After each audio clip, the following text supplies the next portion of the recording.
Hello everyone. तो आज जो हमारा मिडिएवल हिस्ट्री से अकबर टॉपिक होगा, बहुत ही इंपॉर्टेंट टॉपिक है। 1556 से लेकर के 1605 ईस्वी तक इनकी शासन व्यवस्था रही, इनके द्वारा शासन किया गया। तो चलिए इनको शुरू करते हैं हम लोग। एक एक पॉइंट देखेंगे, सारा इंपॉर्टेंट है हमारे लिए। पहला पॉइंट है हमारा 1542 को अकबर का जन्म किसके यहाँ हुआ था? तो अमरकोट के राणा वीर साल के महल में। कहाँ हुआ था? अमरकोट के राणा वीर साल के महल में। हुमायूं के असामयिक मृत्यु के पश्चात अकबर का राज्याभिषेक कहाँ पर किया गया? तो कलानौर यानी पंजाब में किया गया था। बहुत इंपॉर्टेंट है, कलानौर जो कि पंजाब में है, वहीं किया गया था। अकबर ने अपने संरक्षक बैरम खां को कौन सी उपाधि प्रदान की? तो खाने खाना की। अकबर ने अपने संरक्षक बैरम खां को कौन सी उपाधि प्रदान की? तो खाने खाना की। अकबर ने सर्वप्रथम वैवाहिक संबंध किस राजपूत वंश से स्थापित किया? तो कछवाहों से। कछवाहों से, ध्यान रखिएगा। आगे हमारा 5 नवंबर 1556 को मुगल सेना और हेमू के मध्य पानीपत का दूसरा युद्ध, जिसमें हेमू की पराजय हुई और अकबर की विजय हुई थी 1556 में, द्वितीय युद्ध में। चलिए, किस सूफी संत के दर्शन हेतु अकबर उसके दरबार अजमेर जाया करता था? तो ख्वाजा मुइनुद्दीन चिश्ती। ध्यान रखिएगा, किस सूफी संत के दर्शन हेतु अकबर उसके दरबार अजमेर जाया करता था? तो ख्वाजा मुइनुद्दीन चिश्ती। अकबर के शासनकाल में प्रचलित भू राजस्व व्यवस्था की एक प्रसिद्ध नीति आईने दहशाला। आईने दहशाला, ध्यान रखिएगा, पद्धति किसके द्वारा स्थापित की गई? तो टोडरमल। टोडरमल, ध्यान रखिएगा। अकबर द्वारा सभी धर्म में सामंजस्य स्थापित करने के लिए 1582 में किस धर्म की स्थापना की गई? तो दीन ए इलाही। दीन ए इलाही, यहाँ देख लीजिए, ध्यान रखिएगा। दीन ए इलाही धर्म को स्वीकार करने वाला एकमात्र हिंदू कौन था? तो बीरबल था। बीरबल था एकमात्र हिंदू। महाभारत का फारसी अनुवाद रजमनामा के नाम से फैजी के नेतृत्व में किया गया, जिसमें बदायूं भी शामिल था। महाभारत का फारसी अनुवाद रजमनामा के नाम से फैजी के नेतृत्व में किया गया, जिसमें बदायूं भी शामिल था। 1578 में अकबर द्वारा इबादत खाने की स्थापना किस स्थान पर की गई? तो फतेहपुर सीकरी। ध्यान रखिएगा, फतेहपुर सीकरी। आगे है अकबर की विजय। गोंडवाना विजय 1564 ईस्वी में, चित्तौड़ विजय 1568, कालिंजर विजय 1570, आमेर से संधि 1562, मारवाड़ विजय 1570, हल्दी घाटी का युद्ध 1576, असीरगढ़ का युद्ध 1601 ईस्वी। आगे है हमारा अकबर के समकालीन शासक। इंग्लैंड और शासक जो थे महारानी एलिजाबेथ। कार्यकाल इतना इंपॉर्टेंट नहीं है, चलते चलेंगे। फ्रांस में जो थे सम्राट हेनरी चौथे थे। ईरान में जो थे शाह अब्बास थे उस समय। रूस में जो थे जार इवाइन बेसिलिएविच थे। ध्यान रखिएगा। अकबर ने बंगाल तथा बिहार को किस वर्ष मुगल साम्राज्य में सम्मिलित किया गया? तो 1576 ईस्वी में। 1576 ईस्वी में किस मुगल बादशाह के विरुद्ध जौनपुर से फतवा जारी किया गया था? तो अकबर। अकबर, ध्यान रखिएगा। अकबर द्वारा श्रेष्ठतम इमारतें कहाँ पर निर्मित करवाई गई थी? फतेहपुर सीकरी में। फतेहपुर सीकरी में। अकबरनामा की रचना किसके द्वारा की गई? अबुल फजल। 1000 बार पूछा गया प्रश्न है। अकबरनामा की रचना किसके द्वारा की गई? अबुल फजल। आगे हमारा किस जैन संत को अकबर द्वारा जगत गुरु की उपाधि दी गई? तो आचार्य हरिविजय सूर्य। आचार्य हरिविजय सूर्य। अकबर द्वारा फतेहपुर सीकरी में बुलंद दरवाजा का निर्माण किस विजय के उपलक्ष्य में करवाया गया? तो गुजरात विजय। गुजरात विजय।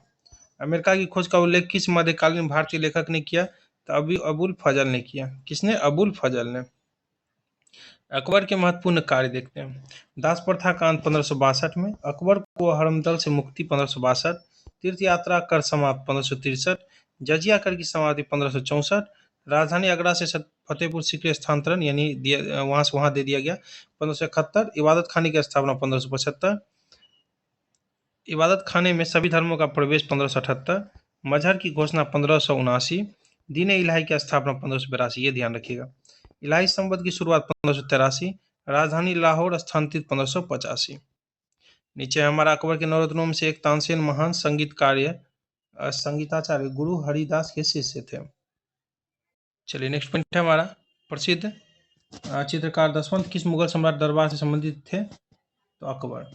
जप्ता प्रणाली किस मुगल शासक के द्वारा प्रारंभ की गई? तो अकबर द्वारा। ये बहुत इंपॉर्टेंट है, जप्ता प्रणाली।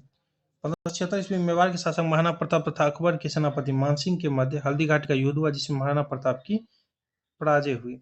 मेवाड़ के शासक महाराणा प्रताप तथा अकबर के सेनापति मानसिंह के मध्य हल्दी घाटी का युद्ध हुआ, जिसमें महाराणा प्रताप की पराजय हुई। आगे हमारा 1601 में अकबर ने अंतिम सैन्य अभियान कहाँ पर किया?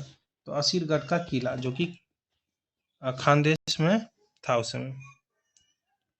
चलिए, अकबर ने किस प्रसिद्ध चित्रकार को श्री कलम की उपाधि प्रदान की? तो अबूद समद।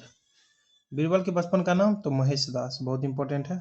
महेश दास बीरबल के बचपन का नाम। ग्वालियर में स्थित गुजरी महल किसके द्वारा बनवाया गया था? तो मानसिंह के द्वारा। किनके द्वारा? मानसिंह के द्वारा। आगे हमारा, अकबर के दरबार में आने वाले प्रथम अंग्रेज कौन थे? तो रॉल्फ फिंच थे, रॉल्फ फिंच। अकबर ने जरी कलम की उपाधि किसे प्रदान की गई थी? तो मोहम्मद हुसैन को, मोहम्मद हुसैन। लीलावती नामक गणित की पुस्तक का फारसी भाषा में अनुवाद किसने किया था? तो फैजी ने। किसने किया था? फैजी ने। ईस्ट इंडिया कंपनी की स्थापना के समय भारत का शासक कौन था? तो अकबर था, अकबर था, ध्यान रखिएगा। अबुल फजल की हत्या किसके द्वारा करवाई गई थी? जहांगीर के द्वारा, जहांगीर के द्वारा। 1582 में टोडरमल को कौन सा पद दिया गया? तो दीवान अशरफ। कौन सा पद? दीवान अशरफ का।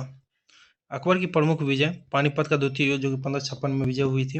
गोंडवाना विजय हुआ था 1564 में। चित्तौड़ विजय 1568 में। मारवाड़ विजय 1570 में। हल्दी घाटी का युद्ध, इसमें विजय हुआ था 1576 में। और असीरगढ़ का युद्ध 1601 में। अब अकबर के नौरत्न, ये बहुत पूछता है प्रश्न में। चलिए, एक तो बीरबल थे और सबका विवरण भी दिया हुआ, तो विवरण भी देखते चलेंगे। नवरत्नों में सबसे बुद्धिमान माना जाता है, ठीक।